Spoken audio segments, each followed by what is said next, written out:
જી નમસ્કાર, હું ટીઆર જાદવ. અમારી ચેનલમાં ફરીથી એક નવા વિડીયોમાં તમારું સ્વાગત છે. મિત્રો, તમે બધા મસ્ત હશો, મજામાં હશો.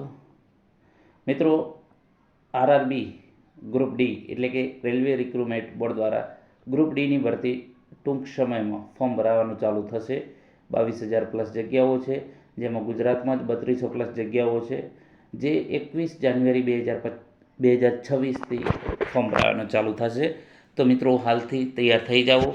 આપણે પણ જે એના કોચિંગ ચાલુ કરી દીધા છે ફ્રીમાં, ઓનલાઈન લેક્ચર, બરાબર.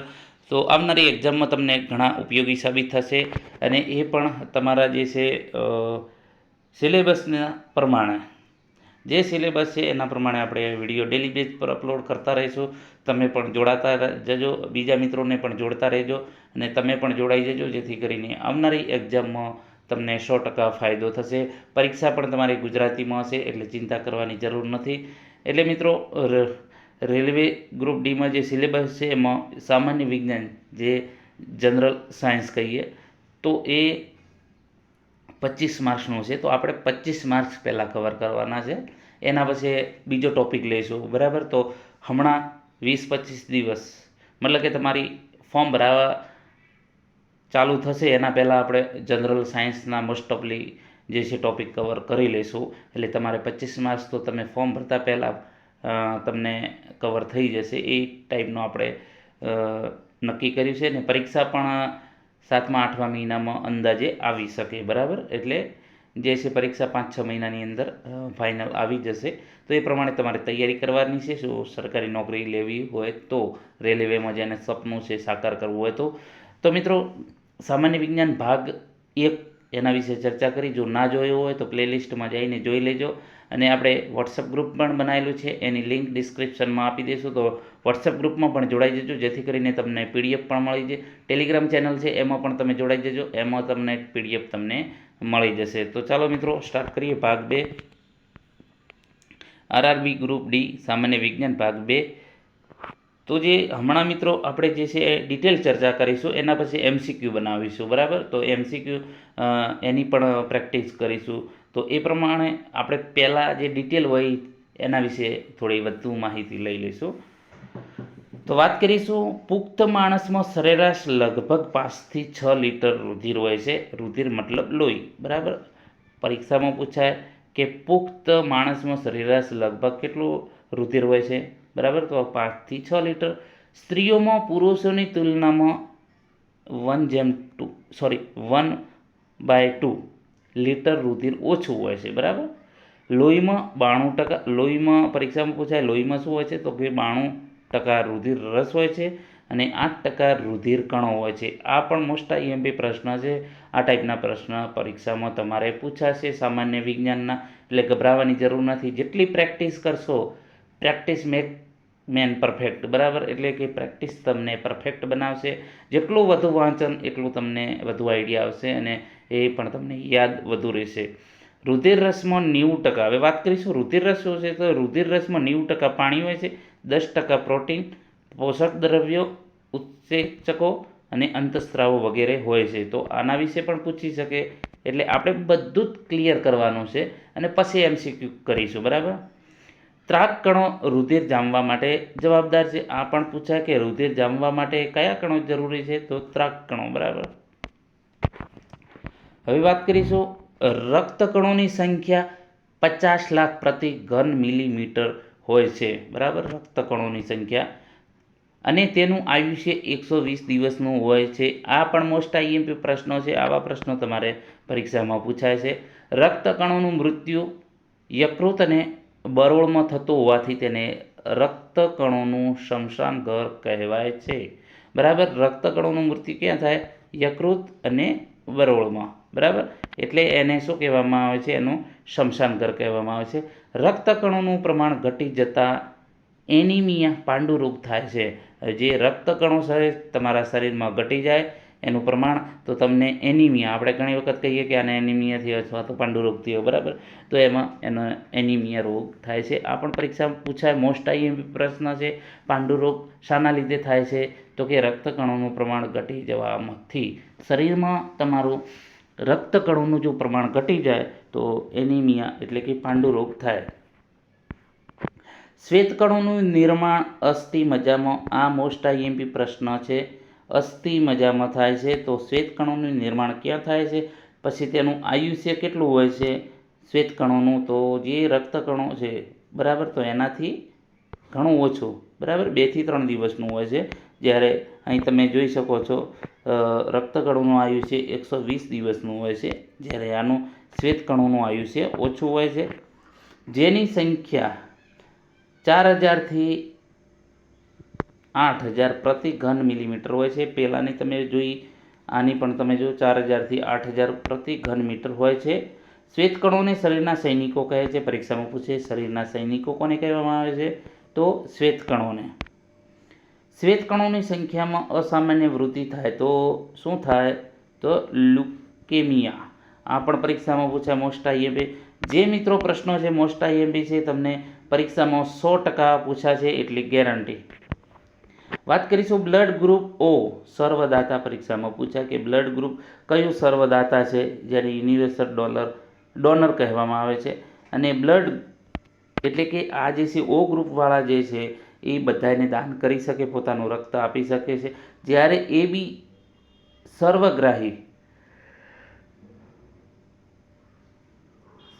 જે એ બી છે એ સર્વગ્રાહી એટલે કે બીજા અન્ય ગ્રુપોનું જે બ્લડ એ લઈ શકે, બરાબર, એટલે એને સર્વગ્રાહી યુનિવર્સલ રિસેપ્ટર કહે છે. RH પોઝિટિવ બ્લડ ગ્રુપ ધરાવતો વ્યક્તિ આર પોઝિટિવ અને નેગેટિવ બ્લડ ગ્રુપ ધરાવતો બ્લડ ગ્રુપ લઈ શકે છે, બરાબર. જે અહીં વાત કરી છે કે RH પોઝિટિવ બ્લડ ગ્રુપ ધરાવતો વ્યક્તિ આર પોઝિટિવ અને નેગેટિવ બ્લડ ગ્રુપ પણ લઈ શકે છે, બરાબર. પરંતુ આર નેગેટિવ ધરાવતો વ્યક્તિ આર નેગેટિવ બ્લડ ગ્રુપ ધરાવતા વ્યક્તિનું જ લોહી લઈ શકે છે, બરાબર. તો અહીં તમે જોઈ શકો છો કે જે અહીં આરએચમાં પોઝિટિવ બ્લડ ગ્રુપ ધરાવતો વ્યક્તિ આર પોઝિટિવ અને નેગેટિવ બ્લડ ગ્રુપનું બ્લડ ગ્રુપ લઈ શકે, બરાબર. જ્યારે અહીં તમે જોઈ શકો છો કે આર નેગેટિવ ધરાવતો વ્યક્તિ આર નેગેટિવ બ્લડ ગ્રુપ ધરાવતા વ્યક્તિનું જ લઈ શકે. પહેલાંમાં શું પોઝિટિવ અને નેગેટિવ બંનેનું લઈ શકે છે, આમાં ફક્ત નેગેટિવ જ લઈ શકે છે. પ્રથમ વખત આર પોઝિટિવ લઈ શકે છે, બરાબર. જે પ્રથમ વખત જે એકવાર ફક્ત લઈ શકે, પરંતુ આર પોઝિટિવ બ્લડ ગ્રુપ ધરાવતા વ્યક્તિને લોહી આપી શકશે. વાત કરીશું ધમની શિરા શું છે, બરાબર. તો ધમનીનું કામ શું છે, તો કે ધમનીનું કામ છે શુદ્ધ લોહીનું હૃદયમાંથી અંગો તરફ વહન કરે છે. જે તમારું શુદ્ધ લોહી છે એને હૃદયમાંથી અંગો તરફ વહન કરે છે, એનું કામ છે ધમની, બરાબર. ધમનીનું કામ શું છે, જે તમારું શુદ્ધ લોહી છે હૃદયમાંથી અંગો તરફ વહન કરે છે. પછી પરંતુ ફુફુસ ધમનીમાં અશુદ્ધ લોહી હૃદયમાંથી ફેફસા તરફ વહે છે. આ થોડુંક અલગ છે, બરાબર. તે ફુફુસ ધમની, બરાબર. પ્રોનાઉન તમે કરી લેજો, બરાબર. અહીં પછી જોઈ શકો છો શિરા અશુદ્ધ લોહીનું અંગોથી હૃદય તરફ વહન કરે છે. હવે શિરાની વાત કરીએ, જે અશુદ્ધ લોહીનું અંગોથી જે અશુદ્ધ જે લોહી છે એને હૃદય તરફ લઈ જાય છે, જ્યારે ધમની શું છે, શુદ્ધ લોહીને અંગો તરફ લઈ જાય છે. શિરા શુદ્ધ લોહીનું ફેફસામાંથી હૃદય તરફ વહન કરે છે. કઈ? ફુફુસ શિરા, બરાબર. એના પછી વાત કરીશું મનુષ્યનું જે હૃદય છે શંકુ આકારનું અને તેની એક મુઠ્ઠીના કદનું હોય છે, બરાબર. જે એનું હૃદય છે એ શંકુ આકારનું અને એક મુઠ્ઠી કદ જેટલું હોય છે. બંને ફેફસા વચ્ચે 5મી અને 6ઠ્ઠી પાંસળી વચ્ચે સહેજ ડાબી બાજુ નમેલું હોય છે. આ પણ એનું સ્થાન યાદ રાખજો કે જે હૃદય છે ક્યાં હોય છે, બરાબર. એની જે છે કદ કેટલું હોય. એના પછી વાત કરીશું સામાન્ય અવસ્થામાં મનુષ્યનું હૃદય 1 મિનિટમાં 72 વાર ધબકે છે. મતલબ કે સામાન્ય જે નોર્મલ છે વ્યક્તિ, તો એમનું 72 વાર ધબકે છે 1 મિનિટમાં.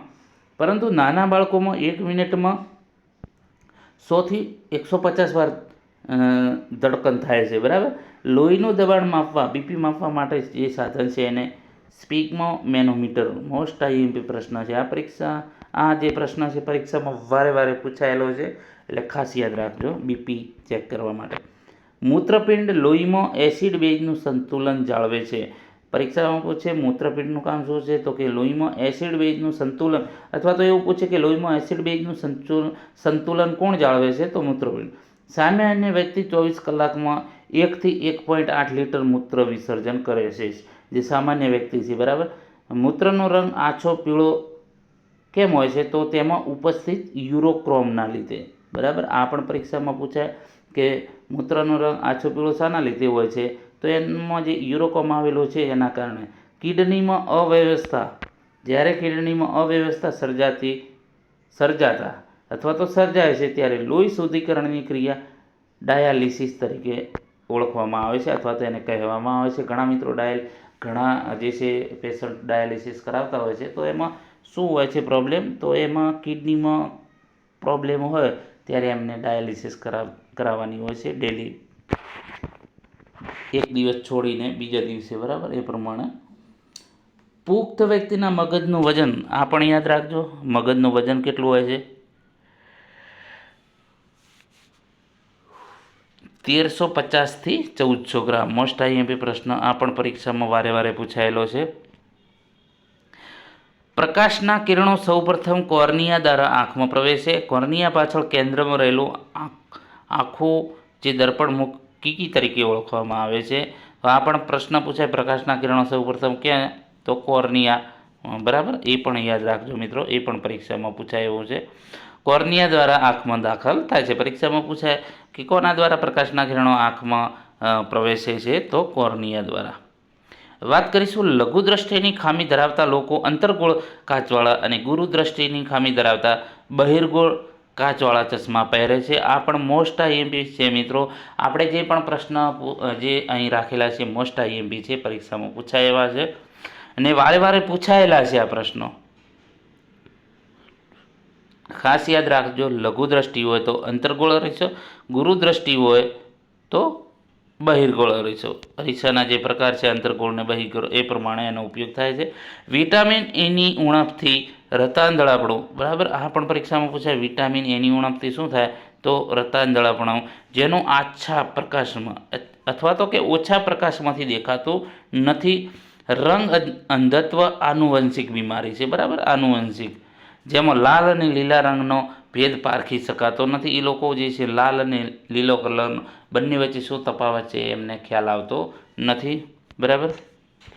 તો મિત્રો આ જે છે મોસ્ટ આઈએમપી સામાન્ય વિજ્ઞાનના જે પ્રશ્નો તમારી રેલવે ગ્રુપ ડીમાં પ્રશ્ન પૂછાઈ શકે એવા છે. તો વધુમાં વધુ બીજા મિત્રોને પણ શેર કરજો, જેથી કરીને ટૂંક સમયમાં આપણે મહામેરેથોન લાવીશું, જેમાં 2-3 કલાક અથવા તો 4 કલાકનો વિડીયો બનાવીશું, તો જેમાં તમને મોસ્ટ ઓફલી કવર ઘણું થઈ જશે. તો બીજા મિત્રોને પણ શેર કરજો. તમે પણ જો ચેનલમાં નવા હોય તો સબસ્ક્રાઈબ કરી લેજો અને વિડીયોને લાઇક પણ કરી દેજો, શેર પણ કરતા રહેજો, જેથી કરીને બીજા પણ વિદ્યાર્થીઓને આનો લાભ થાય. જે જીએસઆરટીસી હેલ્પરમાં ઘણા મિત્રો પસ્તાઈ રહ્યા છે કે સર તમારી ચેનલ કદાચ અમને પહેલાં મળી હોત તો અમે હાલ જીએસઆરટીસી હેલ્પરમાં નોકરી મેળવી હોત, તો એ અફસોસ ન રહે બીજા મિત્રોને. તો એ તમે પણ શેર કરીને પોતે કોઈના સારા કામમાં, કોઈને સારી નોકરી મળે તો એ કામમાં તમે ભાગીદાર બની શકશો. ભલે તમે બીજું કંઈ નથી કરી શકતા, પણ કોઈકને સારી સલાહ અથવા તો આ જે યુટ્યુબ ચેનલ છે આપણે એના વિશે પણ માહિતી આપી અને એનું ભવિષ્ય પણ બહેતર બનાવી શકો છો. અને જીએસઆરટીસી હેલ્પરમાં તમે જોયું જ હશે કે આપણા ઘણા વિદ્યાર્થીઓ મતલબ કે જે ચેનલના વિડીયો દ્વારા એક પણ રૂપિયો લીધા વગર તમામ તૈયારી કરતા હતા અને ઘણા મિત્રોને સફળતા મળી છે. તો એ રીતે રેલવેમાં પણ આપણે તૈયારી કરાવીશું, તો તમે બીજા મિત્રોને શેર કરજો, એ લોકો પણ એમને પણ ખ્યાલ આવે અને પોતાનું ઉજ્જવળ ભવિષ્ય બનાવે.